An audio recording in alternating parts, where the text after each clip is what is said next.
오늘 7번째, 성실한 직원, 배려하는 상사가 되는 것이 신앙 성장하고 있다는 증거입니다. 여기에서도 열매를 맺어야 된다는 것입니다. 자, 오늘까지가 신앙 성장의 문맥입니다. 이제 금요일부터는 또 다른 주제가 나오게 되겠습니다. 자, 첫 번째, 신앙이 성장하는 직원은 성실하게 직장에서 일을 합니다. 신앙 성장은 방금 말씀드린 것처럼 교회 생활뿐만 아니라 내 삶의 모든 영역에서 신앙 성장의 열매를 맺어야 되죠. 이른바 전인적 성장이 돼야 된다는 것이죠. 자, 에베소 6장 5절을 보시면 첫 번째 단어가 뭡니까? 종들아. 종들아. 요즘은 종이 없습니다. 그러나 이 성경이 기록될 때는 종들이 있었습니다. 그것도 대단히 많았습니다. 로마 제국에는 무려 인구의 3분의 1이 종들이었습니다. 노예였습니다. 아니, 어떻게 그렇게 많은 노예가 있었을까요? 그 당시에는 전쟁이 많았습니다. 전쟁터에 가서 승리하고 돌아올 때 로마의 군인들은 거기에 있는 군인들과 적군의 군인들과 그리고 적국의 민간인들까지도 포로로 끌어와서 그들을 노예로 삼았습니다. 그 노예들 가운데는 막일을 하는 노예들도 있었지만 상당히 전문직에 종사하는 노예들도 있었다고 합니다. 이번에 준비하면서 저도 새롭게 발견하게 된 것입니다. 클린턴 아놀드 박사의 말에 따르면 그 당시에 노예 가운데는 의사도 있었답니다. 물론 자유인 의사와 다른 대접을 받았겠지만 교사도 있었답니다. 그리고 작가도 있었다고 합니다. 그리고 회계 처리를 하는 회계사도 있었다고 합니다. 토지 관리하는 사람, 감독, 사무관, 그리고 배를 모는 선장도 있었다고 합니다. 물론 이들은 전문직에 종사했지만 신분은 노예의 신분이었고 그들은 차별을 받기도 하고 학대를 받기도 했습니다. 그러나 우리가 흔히 알고 있는 노예는 모두가 막일을 하는 사람이라고 하는 생각은 사실 역사적으로 고증해 보면 정확하게 맞지 않습니다. 굉장히 적지 않은 수가 전문직을 가지면서 노예의 일을 하고 있었다는 것입니다. 하지만 그들은 여전히 학대와 조롱의 대상이기도 했고요. 돈을 받고 사고 파는 물건같이 여겨지던 존재들이었죠. 그러나 이 시대에는 노예가, 이런 차원의 노예가 없습니다. 물론 전 세계 일부 국가 가운데 이런 노예들이 있겠지만 그러나 민주화된 이 국가에는 이런 노예는 없는 것이죠. 그러므로 오늘 본문에 나오는 종들아라고 부르는 이 호칭, 이 호칭의 대상은 누구냐면 직장에서 일하고 있는 직원들을 대상으로 하고 있다. 이렇게 여러분이 이해하시면 좋겠습니다. 자, 5절을 계속해서 보시면 종들아, 그 다음에 뭐라고 나옵니까? 두려워하고 떨며 육체의 상전에게 순종하기를, 이렇게 문맥이 이어지죠. 자, 이 두려워하고 떨면은 어떤 뜻을 가지고 있을까요? 클린턴 박사는 이렇게 해석해 줍니다. 이 단어가 종들이 공포와 두려움으로 상전에게 순종해야 함을 암시한다고 해석하면 너무 지나칠 것이다. 공포가 아니라는 거죠. NLT라는 영어 번역 성경이 있어요. 거기에서 채택한 개념을 받아들이는 것이 사실에 더 가깝다. 그것은 그리스도인 종들이 깊은 존중과 두려움으로 순종해야 한다는 것이다. 그래서 앞에 나오는 이 종들아 두려워하고 할 때 이 단어는 존경으로라고 바꿀 수 있습니다. 두려움이라는 단어가 헬라 말로 포보스라는 단어입니다. 포보스, 두려움. 근데 이 차적 뜻은 존경입니다. 에베소 5장 33절에 아내들에게 자기 남편을 존경하라고 할 때 이 포보스의 동사형인 포베오가 사용됐어요. 거기서는 존경이라는 뜻으로 사용된 거죠. 그러므로 지금 에베소 6장 5절에 종들아 두려워하고 할 때 그 말씀도 역시 존경하고로 해석하는 것이 좋다라는 얘기입니다. 그리스도인 직원은 직장에서 나의 상사를 존경하는 마음으로 일해야 된다는 것이죠. 여러분, 상사라는 용어가 여러 뜻을 가지고 있지만 여기서 말하는 상사는 윗상자의 맡을 사자, 이 맡을 사자는 벼슬 사자라고 하죠. 나보다 맡고 있는 일이 위에 있는 사람, 또 직책이 높은 사람, 이분이 상사죠. 그러니까 나보다 직급이 높은 사람부터 최고 높은 사장님이나 회장님까지가 모두 상사에 포함되는 것입니다. 이제 군에서 말하는 상사, 중사 위의 상사는 이 사자가 선비사자입니다. 근데 선비사자에 또 어떤 뜻이 있냐면 일할 재능이 있는 사람, 그래서 이 부사관 분들은 부대를 거의 잘 옮기질 않죠. 특별한 경우를 빼놓고는 거기에 계속 일을 하면서 일할 재능을 키워가죠. 그래서 군에서 쓰는 상사는 선비사자를 쓴다는 걸 기억하시면 좋겠습니다. 어쨌든 직원은 나의 상사, 나의 윗사람을 존경하며 일해야 된다라고 여기 지금 말씀하고 있어요. 자, 이어지는 6장 5절을 보시면 종들아 두려움하고 떨며, 그 다음 무슨 말씀이 나와요? 성실한 마음. 불성실하다는 건 뭡니까? 게으르고 나태하고 미리미리 준비해야 될 것을 해놓지 않아서 막상 다쳤을 때 회사가 곤란한 일, 난처한 일을 당하는 거죠. 이게 불성실입니다. 그리고 거짓말로 무엇인가를 꾸며내는 것, 이것이 불성실한 것이죠. 그리스도인 직원은 그렇게 직장 생활을 해서는 안 된다는 말씀입니다. 그리고 6장 5절의 맨 마지막에 보면 종들아 그리스도께 하듯하라. 주님 바라보며 주님께 하듯 윗사람을, 상사를 섬기라고 말씀하고 있습니다. 왜냐하면 그 상사를 세우신 분이 주님이시고, 그리고 그를 통하여, 그를 섬기는 것을 통하여 그를 세우신 주님을 섬기는 것이기 때문에 그렇다라고 말씀하고 있습니다. 그리고 또한 우리가 직장 생활에서 이렇게 성실하게 윗사람을 존경하며 살아야 되는 목적은 만물을 충만케 하기 위해서 그러는 것입니다. 에베소 1장 23절 암송하는 구절이니까 자막을 띄우지 않겠습니다. 시작. 교회는 그의 몸이니 다시 합시다. 시작. 교회는 그의 몸이니 만물 안에서 만물을 충만하게 하시는 이의 충만함이니라. 교회가 머리 대신 그리스도의 몸입니다. 근데 머리 대신 그리스도는 만물을 충만케 하기를 원하세요. 근데 이 충만함이 1차적으로 어디에 가득 차 있냐면 교회예요. 이 충만이란 세 가지라고 말씀드렸죠. 첫 번째 복음 전파, 두 번째 사랑과 섬김 구제, 세 번째 사회의 문화와 시스템의 변혁, 잘못되고 타락한 문화와 시스템을 바꾸는 거죠. 여러분, 이런 충만을 이 세상에 도대체 어떤 기관이 할 수 있단 말입니까? 정부가 합니까? 시청이 합니까? 법원이 합니까? 아니요, 미안하지만 안 됩니다. 거기에는 복음이 없습니다. 거기에는 성경적 가치관이 빠져 있습니다. 그러므로 이 땅을 만물을 충만케 하는 이 사역을 맡긴 하나님의 유일한 대안은 교회임을 믿으시기 바랍니다. 아멘. 이 교회가 무엇입니까? 건물이 아니라 여러분입니다. 한번 저를 따라합시다. 내가 만물을 충만케 하시는 하나님의 유일한 대안이다. 이게 뭐예요? 똑바로 살라는 얘기예요. 직장에서 생계의 수단으로 그냥 대충 일하라, 이게 아니라는 거예요. 윗사람을 존경하며, 그리고 또한 때로는 까다롭게 하는 윗사람일 수도 있죠. 존경하면서 함께 그곳에 하나님의 뜻이 이루어지도록 성실하게 살아야 된다는 거죠. 성실하지 않으면 아무런 영향력을 끼칠 수 없습니다. 신앙이 좋은 것과 전문성이 같이 가야 돼요. 신앙은 좋은데 자기 일을 제대로 못 해내는 사람이 있다면 이것은 사실 안타까운 일입니다.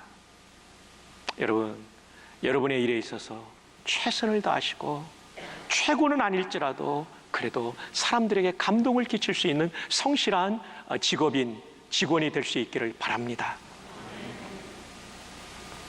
이런 기준으로 보면 6절이 이해가 돼요.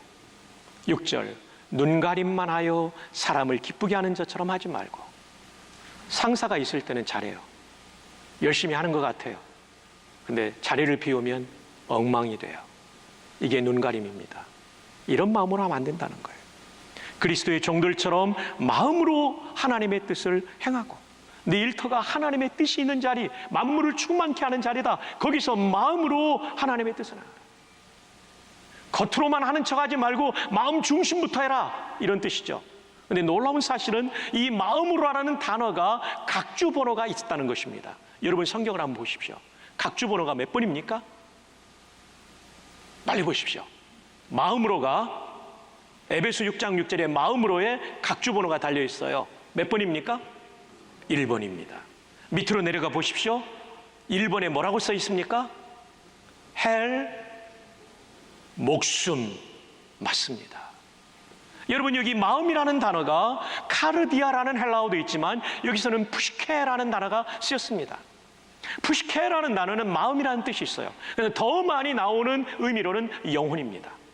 그리고 적지 않게 나오는 것이 생명, 목숨이라는 뜻을 가지고 있어요.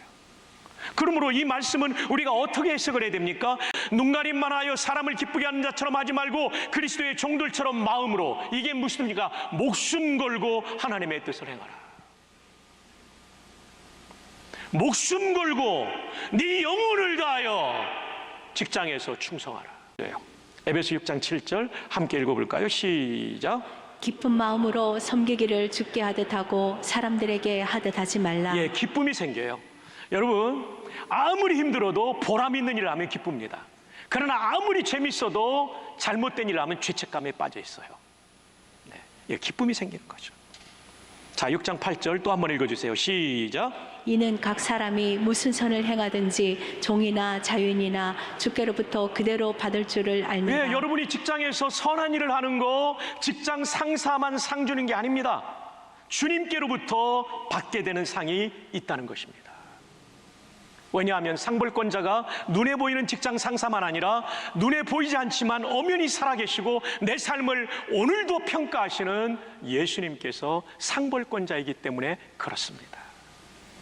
때로는 우리 직장 생활하면 억울한 일도 당하죠. 속상한 일도 당하죠. 오해도 받죠. 여러분, 그때 잘 견뎌야 돼요. 왜냐하면 게임이 아직 끝난 게 아니에요. 가장 높은 상벌권자가 장차 나에게 상을 주실 날이 있다는 것을 믿으시기를 바랍니다. 이걸 여러분 꼭 기억하십시오. 잠언을 강의하면서 신원이라는 말, 여호와의 신원이라는 말을 써줬는데 이 신원은 신원 에베네셀, 우리 어떤 박장로님이 하시는 그 브랜드 네임이 아니고요. 이때는 펼신자예요. 원자는 원통할 원자, 원통함을 펴준다, 풀어준다는 거예요. 그렇습니다.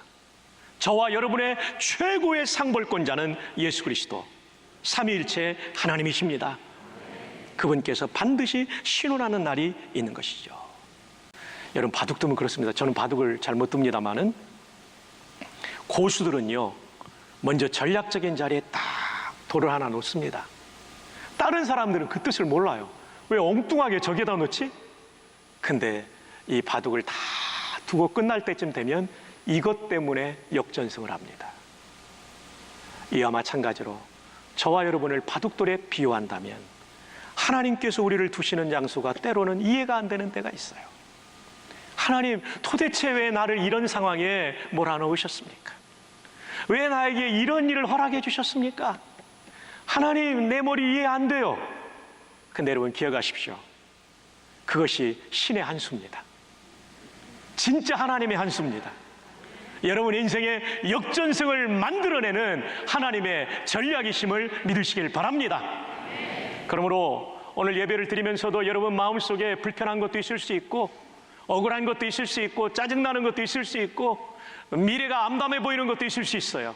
그러나 하나님 허락하시지 않으면 참새 한 마리도 땅에 떨어지지 않습니다. 여러분이 있는 그 자리, 여러분의 인생 바둑알 그 돌이 놓여있는 자리가 하나님의 계획이 있음을 분명히 믿으시고 당당하게 승리하시기를 주님의 이름으로 축복합니다.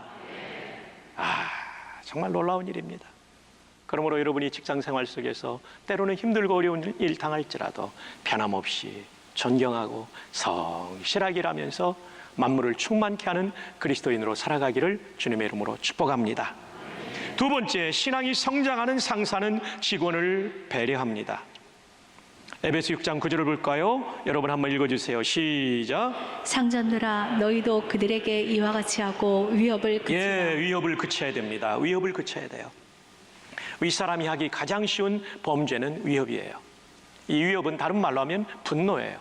여러분, 분노는 우리 함께 그 분노에 대해서 암송을 하죠. 4장 26절 27절입니까? 암송 시작. 분을 내어도 죄를 짓지 말며 해가 지도록 분을 품지 말고 마귀에게 tum을 주지 말라. 좀 약해요. 한번 다시 합시다. 시작. 분을 내어도 죄를 짓지 말며 해가 지도록 분을 품지 말고 마귀에게 틈을 주지 말라. 여러분, 분을 낼 수는 있어요. 그러나 다른 사람에게 상처를 주거나 삶의 위해를 가하면 안 돼요. 또 분노는 마감 시간이 있어요. 가게 문 닫는 시간처럼 마감 시간이 있어요. 해 떨어지면 손님들 보내는 가게들 있잖아요. 종료 시간이 됐으니까. 여러분, 해가 지면 분노를 내보내세요.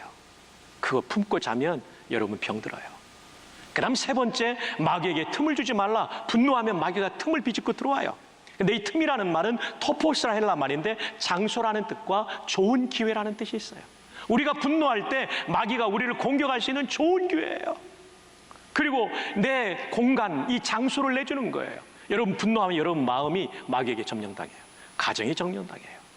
회사의 사장님이나 상사가 화를 많이 내는 사람이 있습니까? 그 회사는 마귀에게 점령당할 수 있다는 것입니다. 이 자리에도 회사에 상사들이 앉아 계세요. 쉽게 분노했던 것을 고치시기를 주님의 이름으로 축복합니다. 네. 자, 그 다음에 보시면 6장 9절 중반절에 이는 그들과 너희의 상전이 하늘에 계시고 그에게는 사람을 외모로 취하는 일이 없는 줄 너희가 알미라. 내가 제일 높은 사람도 있을 거예요, 이 자리에요. 근데 더 높은 분이 계시다는 걸 잊지 말라는 거예요. 그리고 그들과 너의 상전이 된다라고 말씀해 주고 있어요. 그리고 그분은 외모로 사람을 취하지 않습니다. 회사 직급으로 사람을 취하지 않습니다. 공정하십니다. 여러분, 여러분의 직원과 여러분 자신이 그분 아래 평가받고 있다는 사실을 잊지 마십시오. 그리고 결정적으로는 주님께서 내 영혼을 거두시면 오늘 밤이라도 떠나야 될 존재예요. 소리 지르고 화낼 필요 없어요. 예수님께서 비유하신 말씀 가운데 어떤 부자에 대한 얘기를 하시죠. 농사가 잘 됐습니다. 창고가 비좁아서 창고를 새롭게 증설했습니다. 그리고 그는 배를 두드리면서 말합니다. 이제부터 수년 동안 이제 인조이하자. 이런 비유를 말씀하시면서 하나님께서 뭐라고 말씀하실까? 예수님이 이렇게 말씀하십니다. 누가복음 12장 20절에 어리석은 자여 오늘 밤에 내 영혼을 도로 찾으리니 그러면 내 준비한 것이 누구의 것이 되겠느냐. 여러분, 내가 최고라고 생각하고 교만하게 사는 사람에게 하는 말이에요. 오늘 밤이라도 우리는 하나님께서 부르시면 다 두고 떠나야 될 연약한 인생임을 기억하며 겸손하게 살 수 있기를 바랍니다. 화내지 말고 삽시다. 여러분, 좋은 주인의 모습들이 성경에 여러 번 나오죠. 창세기 15장에 오면 하나님께서 아브라함에게 나타나실 때 아브라함은 이제 아들에 대한 기대를 접어버렸어요. 태어나지 않으니까, 생기지 않으니까. 그래서 하나님께 그런 얘기를 하죠. 이 다메섹 사람, 다마스커스 사람 엘리에셀 내 종인데 어릴 때부터 키워서 정들었고 내 아들 삼겠습니다. 이 아이한테 상속권을 물려주겠습니다. 라고 하나님 말씀하실 때 아니다. 사라의 태에서 날 것이다. 라고 말하죠. 그러니까 여러분, 이 아브라함이 엘리에셀이라는 종을 얼마나 사랑했는지를 알 수 있어요. 전 재산, 아브라함이 부자였거든요. 다 물려주겠다는 거죠. 그러니까 이 종을 아들처럼 됐다는 거죠. 그리고 이 아들은 훗날에 어떤 역할을 합니까? 아들 같은 종 엘리에셀은 어떤 역할을 합니까? 이삭의 부인감을 찾으러 수백 킬로를 여행해서 밧다라란까지 가서 그 신부감을 데려오지 않습니까? 창세기 24장에 보면 그가 얼마나 충성스러운지, 음식을 권할 때도 음식을 먹기보다 내 주인의 일을 위해서 먼저 말하겠다고 합니다. 그리고 아브라함의 며느리감을 위해서 기도하면서 스텝 바이 스텝, 인치 바이 인치 하나님의 인도를 받아가는 이 충성스러운 종. 이 종이 이렇게 충성할 수 있었던 이유는 뭘까요? 아브라함이 전 재산을 물려줄 만큼 이 종을 사랑했던 거죠. 주 안에 사랑하는 성도 여러분, 여러분의 부하 직원을 여러분께서 아들처럼, 동생처럼 아끼시기를 주님의 이름으로 축복합니다. 저도 45세 담임 목사 왔을 때는 때로는 이제 화도 내고 우리 부목사님들한테 좀 싫은 소리도 많이 하고 그랬어요. 요즘은 제가 철들어서 안 그럽니다. 그래서 좋은 말로 하고 이런 부분은 좀 아쉽고 이거 고치면 목사님 더 좋은 목사님 될 거예요. 이렇게 하죠. 강론도 꼭 지도가 필요한 부분은 제가 불러서 지도해 줍니다. 제 역할이죠. 멘토가 되고 그분들이 멘티가 되는 거죠. 마태복음 8장에 오면 백부장이 나옵니다. 로마 군의 장교입니다. 식민지의 점령군 장교. 얼마나 위세가 당당하겠어요. 옛날 식민지 시절에 일본군 장교들이 얼마나 못된 일 많이 했어요. 근데 이 백부장, 이 장교는 어떤 일을 합니까? 내 하인이 중풍병에 걸렸습니다. 주님 치료해 주십시오. 주님에게 간청하고 있는 모습을 보여주고 있지 않습니까? 이게 바로 크리스찬들이 해야 될 상사의 역할이라는 거예요. 바울도 범죄하고 도망왔던 오네시모라고 하는 골로새 지방에서 왔던 이 사람을 살리죠. 복음을 전해서 살리죠. 회개하죠. 그리고 빌레몬에게 이 사람 잘 받아주라고 부탁을 하죠. 그것이 빌레몬서 1장 16절에 나옵니다. 함께 한번 읽어주십시오. 시작. 이후로는 종과 같이 대하지 아니하고 종 이상으로 곧 사랑받는 형제로 둘 자라. 내게 특별히 그러하거든 하물며 육신과 주 안에서 상관된 내게는. 네, 종 이상 사랑받는 형제로 대하라고. 오네시모를 그렇게 대하라고. 이 빌레몬에게는 재정적 손실을 많이 끼쳤던 나쁜 종이에요. 그리고 도망갔던 사람이에요. 근데 이렇게 받아주라고 말하죠. 이것이 초대교회의 모습이었어요. 이게 기독교의 가능성이죠. 능력이죠. 그리고 안디옥의 감독이었던 이그나티우스가 나중에 에베소 교회에 편지를 써요. 이건 성경은 아니에요. 이 서신에 보면 그 당시의 감독을 누구라고 소개하고 있냐면 이 노예였던, 도망치고 돈을 훔치고 도망쳤던 이 노예였던 오네시모가 에베소 교회 감독이 되었다라고 말합니다. MBD 사전에 보면 형언할 수 없는 사랑의 사람이요 여러분의 감독인 오네시모. 기가 막히죠. 이 에베소 교회가 어떤 교회입니까? 소아시아의 가장 큰 교회입니다. 소아시아 주도였으니까요. 거기에는 디모데가 목회했고요, 사도 요한이 목회했던 기라성 같은 리더들이 목회했던 그곳에 범죄했던 노예, 도망자였던 노예, 도둑놈이었던 노예가 회개하고 그 기라성 같은 목사님들이 목회했던 에베소 교회 목사님이 돼요. 놀랍지 않습니까? 한국교회 초대교회 역사에도 이런 일들이 있죠. 백정이 그 굉장한 교회였던 승동교회 장로가 되었던 사실.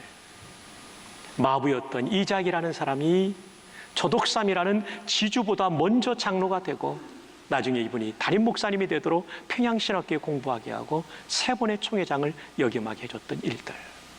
정말 대단한 기독교죠.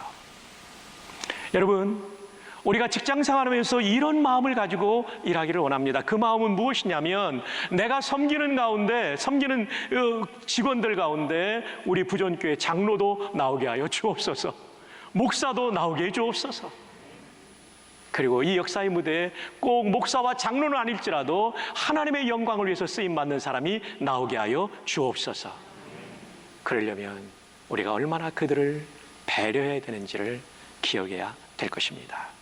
이제 말씀을 맺습니다. 오늘 말씀의 제목은 신앙 성장은 성실한 직원, 배려하는 상사가 되는 것이다 라고 했습니다. 우리는 직장에 보냄받았는데 만물을 충만케 하기 위해서 보냄받았습니다. 그러기 위해서 우리는 먼저 성실하게 일하는 직원이 되기를 바랍니다. 자, 이 성실하게 속에 뭐가 들어가 있어요? 목숨 걸고 일하라. 예, 마음 다해 일하라. 그 마음이 목숨이라는 뜻이에요. 두 번째, 신앙이 성장하는 상사는 직원을 배려합니다. 그래서 그 사람을 성장시키고 역사의 무대에 귀한 인물로 세워갑니다. 여러분만 잘하지 마시고 여러분의 부하 직원이 나 때문에 성장하는 멘토들이 될 수 있기를 주님의 이름으로 축복합니다. 이것이 주님이 꿈꾸신 교회입니다. 여러분의 일터에서 바로 이 교회가 여러분을 통하여 세워지기를 주님의 이름으로 축복합니다.